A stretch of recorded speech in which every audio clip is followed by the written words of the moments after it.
find me when I went to get to the roll. Okay. No, I'm good for now. Say hello to my little friend! Okay, as you can tell, I'm very good at the graphics. So, my name is Jeff Cruz. Thank you for inviting me here. And I need to notice that one of our speakers is a Michael Bolton, Dr. Michael Bolton, and I found out that his singing career tanked a few years ago, so he began in the veterinary clinic, where you can see him here shortly. I got started in prosecuting animal cases by accident in 2007. One of the things I was doing was in a circuit court docket, which means we were doing felony cases. And there was a case of an animal, of a dog fighting ring. His name was Delton Jones, and he was up for trial for dog fighting. And Animal Control Director Jamie Lampman had been bugging many of the prosecutors who had inherited that particular docket to try this case. It was a good case. It was a great case. But naturally, if you're not into animals or veterinary issues or those sorts of things, you're a prosecutor. And prosecutors want to do murder trials. They want to do the interesting, gutsy stuff. And to be quite frankly, many people think that dog fighting and animal abuse is boring. And I'm a kid from New York City. And I grew up in the New York area, and I was looking at this case, and I was thinking there was a video of this guy dog fighting, and that is how I became interested in dog fighting. And since that time, there was a trial. I tried Mr. Jones. He was stubborn. He didn't want to plead guilty to anything because he was an arrogant person. He was gambling. Drugs, gambling go hand in hand with dog fighting. We went to trial, and he was found guilty of 3 counts, or I believe 2 counts of animal fighting. And Judge Giddings at the time, who was one of the more lenient judges, did send him to prison because the conduct that the jury saw in the video, or that the jury saw, was completely outrageous. Now, in a few seconds, I'm going to show you part of that video. I've been warned by plenty of people not to show it to you. I always do. And each time I start showing it, there's always at least 5% of the audience that tells me, please stop. But I'm going to let you watch it for about 2 or 3 minutes. And the reason why is because it is a very violent, dangerous, and abhorrent thing. So take stock and take note of what happens and some of the things that we do, or I do at the prosecutor's office, regarding animal control, animal abuse, animal neglect. You know, it's on the roll.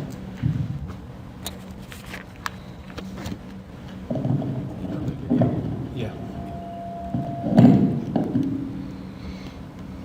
Here we go.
Now, the jury saw that,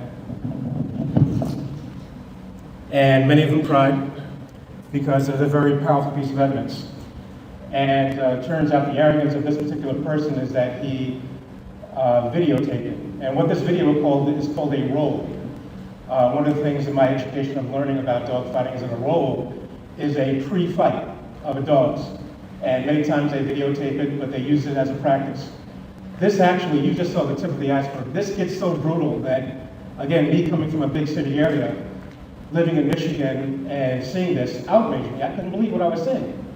So we prosecuted him, and that's how we go. Times have changed. And I can tell you in this county, we take animal abuse and animal neglect very, very seriously. There was a time where, we have the tradition of, I think the issue that brought up, someone made a joke to me about people aren't having kids these days, they're having dogs instead. And if you go to California and San Francisco and some of the big city areas, you see people walking around with dogs in their carts, which shows the nature of our changed society. And one of the things that changes for the better is that we take these sorts of crimes seriously. I take what happens in the process of prosecuting animal crimes is that police or the animal control investigate a crime. They then put it down to a police report, like any other crime. It gets sent up to the office of the Ingham County Prosecutor. And regarding animal crimes, any sort of animal crime comes to my desk. I review it. If I believe there needs to be more investigation, more evidence that needs to be secured, I send it back to the agency who's investigating it, usually the Ingham County Animal Control, and they come back and they tell us if they can prove it, or I tell them if it's a better case to prove or not. Many times we deny cases because it's just a matter of evidence. This is America. This is not the former Soviet Union. This is not North Korea. We have many rights, or a criminal defendant has rights, a right to trial and a right to due process.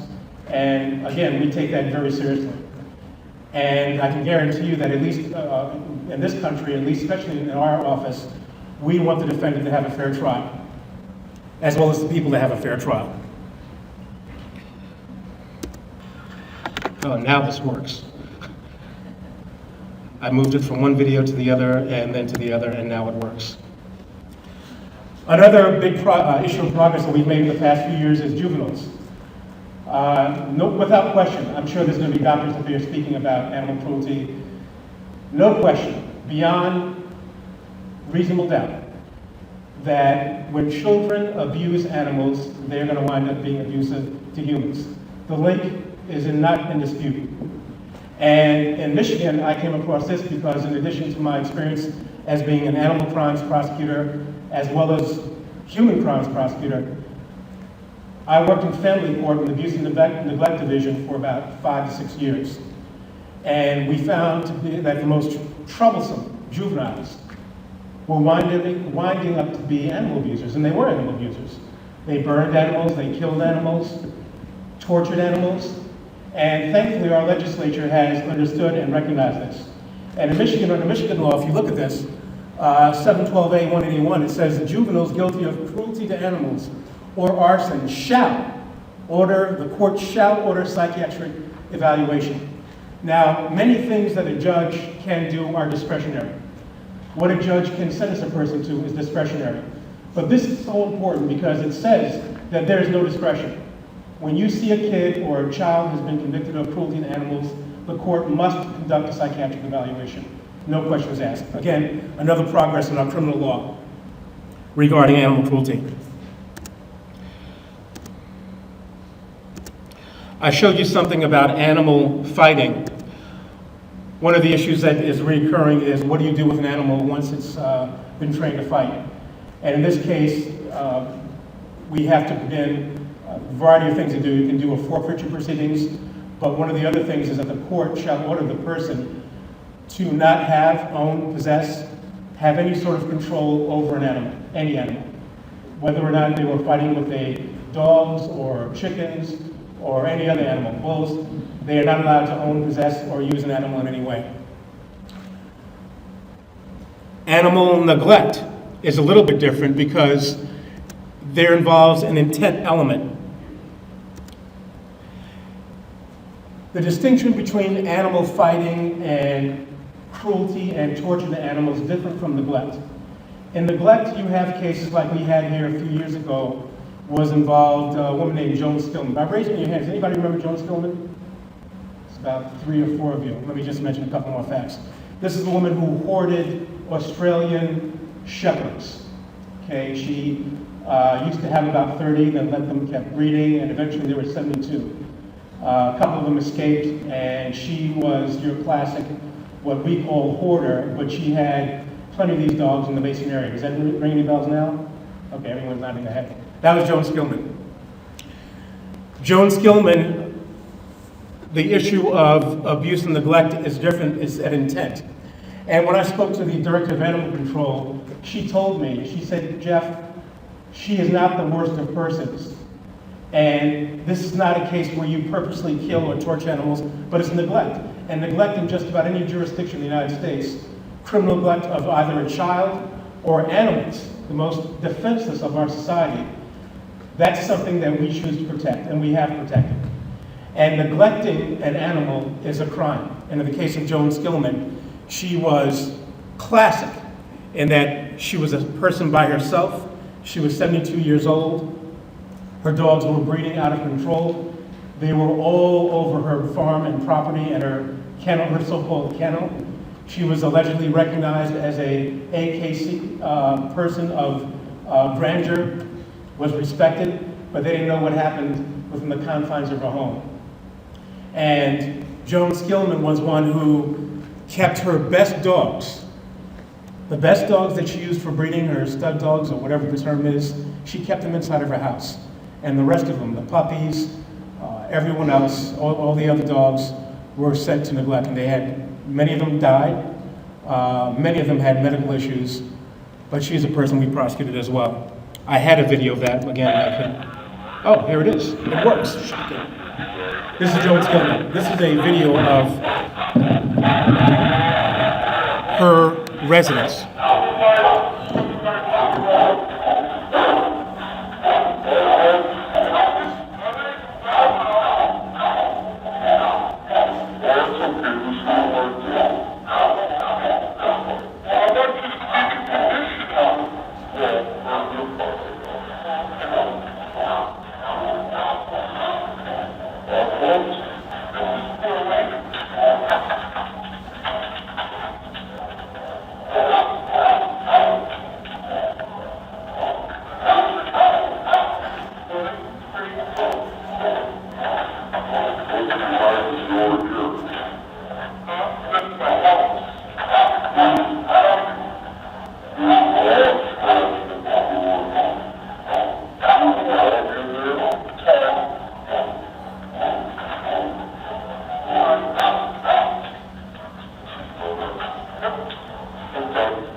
Okay, Joan Skillman, you just saw a small portion. She had over 70 dogs in that particular residence, 70. And the video doesn't describe, it does a good job, it doesn't do the best job of showing what it was like at her so-called kennel. That's what you called it, was kennel, but it was a mess, as you can see. Another problem that keeps coming up with the legislature and in criminal cases, at this point I'm going to speak a little bit about Andrew David Thompson. Now, I asked one of your people here whether to bring up the fact that he was an MSU osteopathic medicine, did I say that right? He wasn't a medical student, he was an osteopathic student. Well, there's a difference. How many of you heard of this case? Oh, almost all of you. Andrew David Thompson. Let me tell you something. This guy, to think that he was a hair's breadth away from treating human beings is absolutely phenomenal. Andrew Thompson collected Italian greyhounds. He bought them. He actually, as it turns out, my understanding is that he embezzled many funds from the Michigan State University to use to buy certain dogs. What would happen is that they were therapy dogs, and he would own one until he would get angry, and then he would kill it. So you would say, well, how will he kill it? He did a variety of things. He choked them to death. He threw them against the walls. He stepped on them. Very brutal to them. And one of the last dogs that he didn't kill was named Jezebel. It was adopted by one of the doctors, the vets, who took care of him. Brutal crimes, and an issue that keeps coming up is he lived with some roommates. And I get questions from all the time about, why did the roommates do it? Are you going to prosecute the roommates? Why don't the roommates prosecute it? And I'm going to tell you this right now.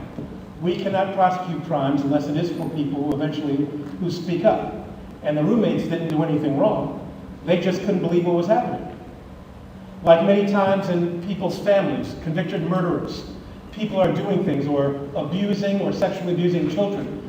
People don't even know, or they ignore the signs, or they are terrified and they don't want to know. His friends and roommates did nothing wrong. In fact, his friends and roommates are the ones who turned him in.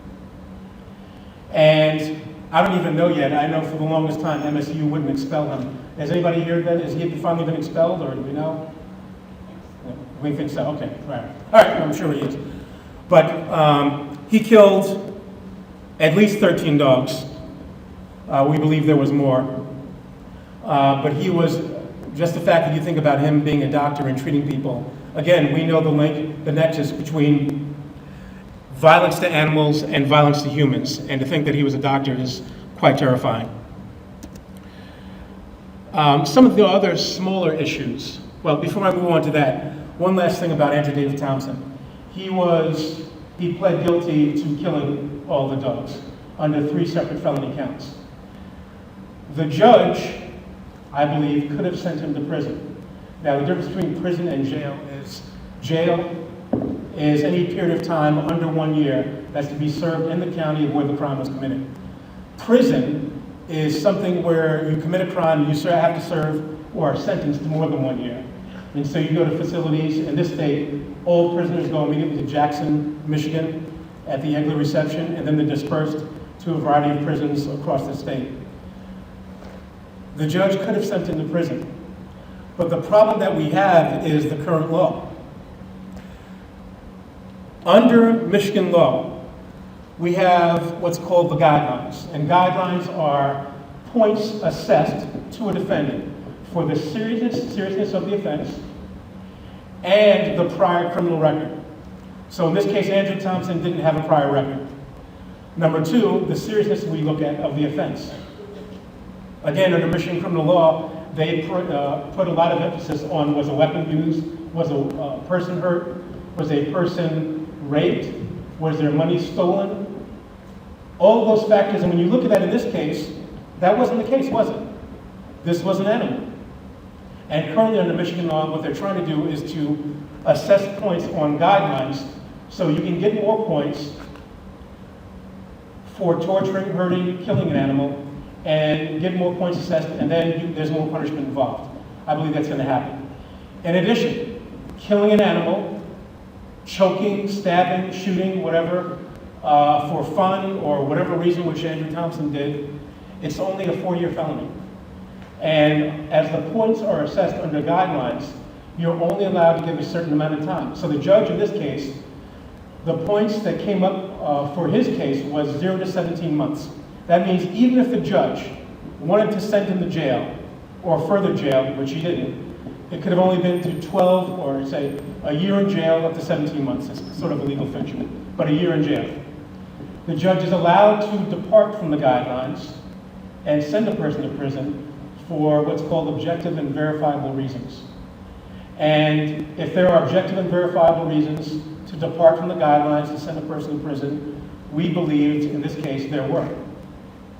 Simply because the nature of this person's his education, his background, how many animals he killed, should have allowed the judge, but she chose not to send him to prison. He served, I believe, a maximum of 93 days, and he was given 5 years probation. And the last I heard, he was working at some place in mid-Michigan. When they found out who he was fired. But I believe he's moved out of state since then. Now let's talk about the more or less interesting things, like leaving animal carcasses within a residence. A lot of my job is figuring out if there actually is a crime. Leaving an animal carcass within 1 mile of a lake, river, residence, creek, pond, road, street, alley, lane, is a misdemeanor. And so many times we come across places of, is it actually a crime? But what happens if the areas that a person leaves an animal or buries a carcass is, say, for example, a cul-de-sac, or a circle, or an avenue, or a glen? That's part of my job, of what I do is figuring out, looking up case law if necessary, using common sense, which is even more important than case law, because as we know, judges, well, I'll just leave it like that. No comment. Zip it. See, this is the other reason I come early, is to make sure my computers, normally when I put this law in order, you're supposed to hear dun dun, you know, like the movie, yeah, like the TV show. It doesn't work here. Oh, that worked. Let's hear that again.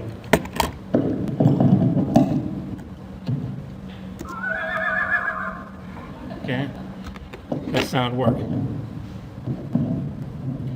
More crimes.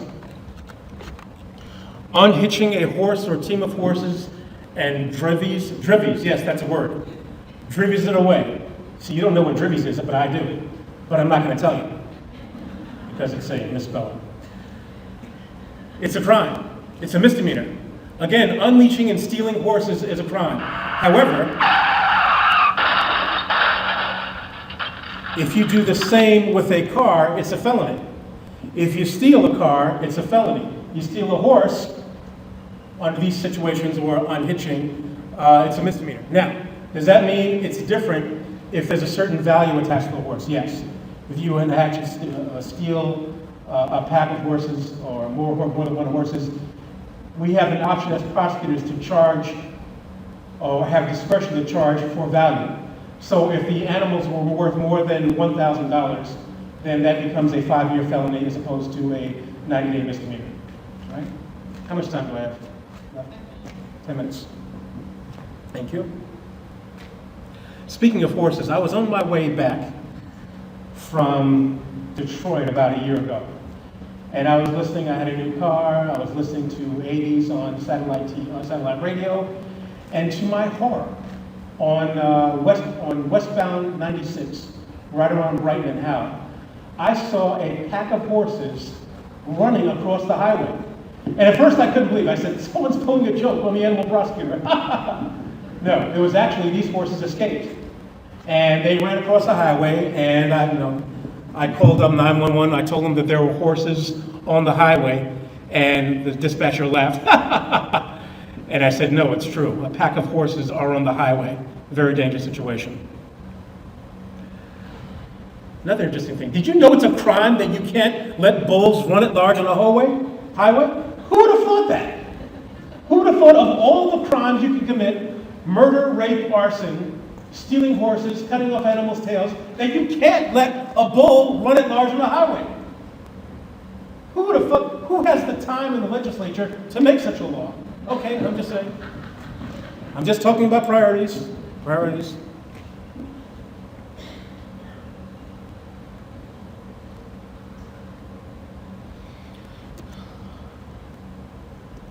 Okay.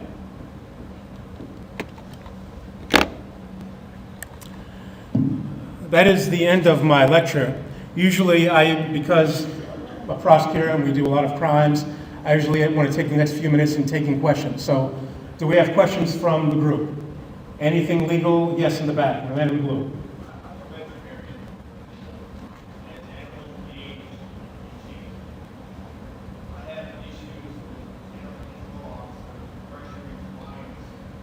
Pressuring what? Okay.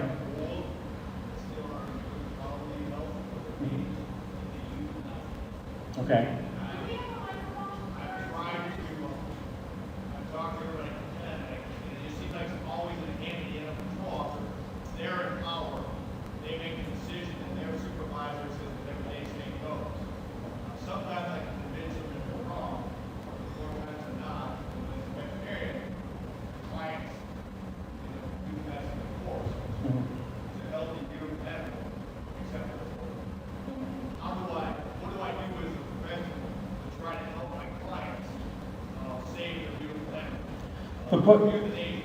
The question is that there's an issue of animal control apparently pressuring his clients to have older animals. Did you say bovines or cows or anything? Horses, to euthanize them, and they are under, quote, orders that they try to convince their clients. But the man right here with the question was, he's a veterinarian, what can he do, or what should he do? Legally, let's start about the legal, since I'm the lawyer, I'm the prosecutor. I don't see a crime in that. They're doing their job. They're doing what they believe is correct in saying this animal is old, even though it's beautiful. It could live several more years. I recently had to put down a dog, Domino, after 13 years. She couldn't move. She defecated everywhere, and was at my ex-wife's house. But my wife and all the kids were there to see it, put the dog down. But the issue is, what do you do? I can't really answer that. What do you do to advise them? You're the professional. I would leave that. You're looking at me strange. Are you asking if there's a crime? There's no crime. I don't see.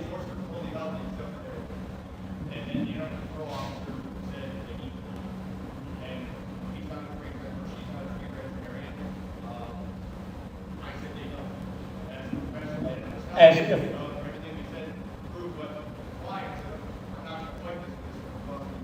if I were, it sounds like you have a gripe with the animal control. I understand.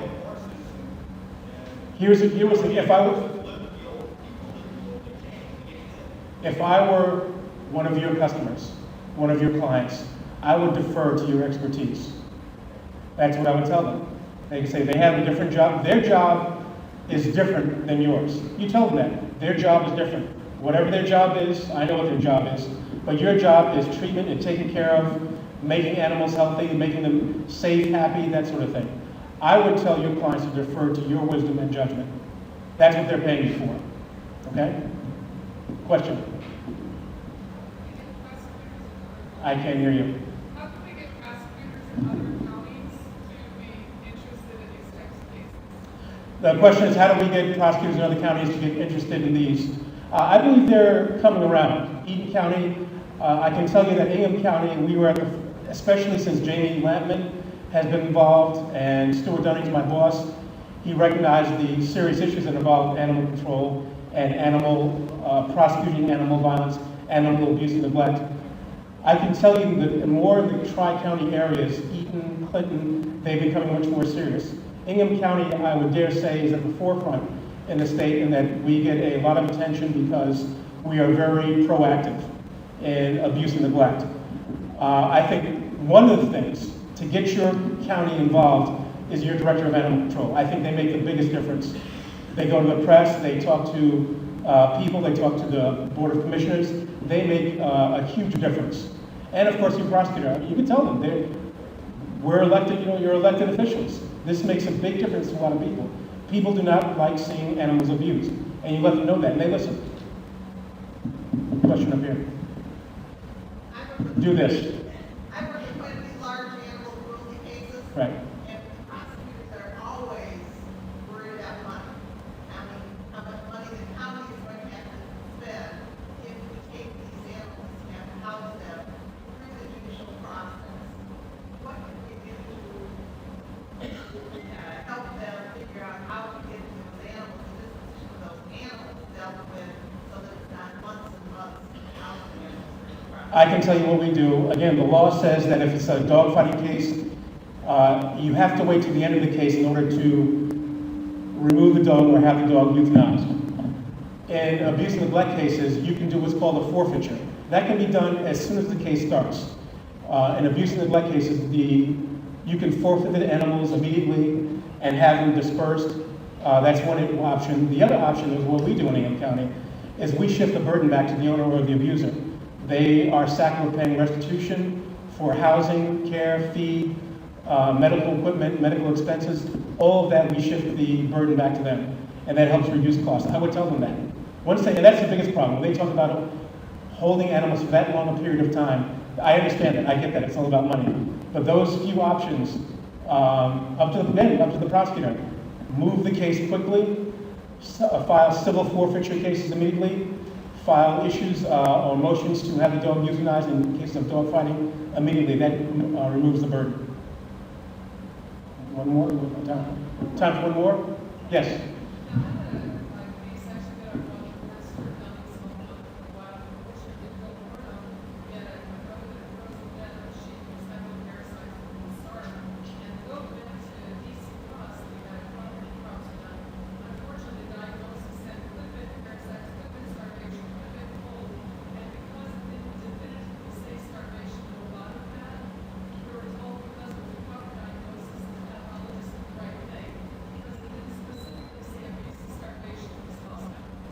Here's the question was, there was would you say sheep? Goats. Frozen, starving, or parasites. And the necropsy had different diagnoses, is that correct? Possibilities. Here's a very simple question. And this is one of the things I want to bring to the public interest is that in criminal cases, we have to prove the case beyond a reasonable doubt.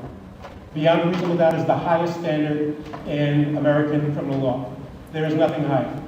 And you have to prove to juries that their crime was committed. And when I look at a case, if I think that I'm going to authorize it, I look into the eyes of the jury. If I say this case can be proven beyond a reasonable doubt, then I'm going to take it, I'm going to prosecute it. And you can put that I'm going to do my damnedest to do it. But when you have a veterinarian who says it's possible this, possible that, then you have to look at, well, what is the jury going to say? Is this person guilty of abuse and neglect when not even the expert can say the probable cause of death? Then that case goes nowhere. That's the reason. I'm saying proper necropsy. It's just there are too many possibilities of what could have happened, the cause of death of the animal. And so, we can't, again, we have to, lay jurors, they listen to it, and if they hear it's possible to die from here or another possibility of death, we have to prove abuse and neglect or actual killing beyond a reasonable doubt. And that is the touchstone of, at least in our case, prosecuting a case. Does that answer your question? Yeah. Come talk to me afterwards. Yeah. All right. Thank you very much.